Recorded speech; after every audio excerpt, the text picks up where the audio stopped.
Hello. Minsan hindi talaga natin mapigilan yung sarili natin na ikumpara sa iba.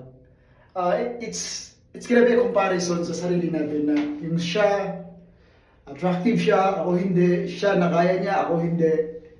Pero alam mo, lagi natin isipin na we have our different uniqueness. Iba tayo sa kanya. Kasi alam mo, palagi akong nagkukumpara sa aking sarili sa iba minsan. Kaya mag-end up ako ng self-pity. Bakit wala akong ganito? Bakit hindi ako attractive? Bakit hindi ako mabenta? Or bakit ganito? Bakit ganun?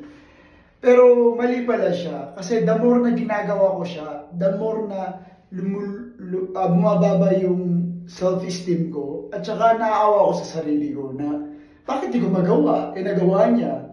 Pero lagi nating tandaan guys na may mga different uniqueness tayo na iba siya, iba ako. So I have to shine in my own way. So ganito talaga ako, ganito yung mukha ko. Sorry.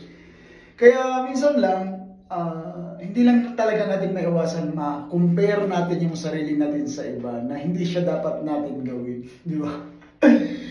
Minsan ako talaga, may ganito talaga ako na insecurities tawag doon eh. Ewan ko ba? So kailangan baguhin natin yung ganyan. Huwag nating ikumpara yung sarili natin sa iba. Iba si Juan, iba si Adan. Bye-bye!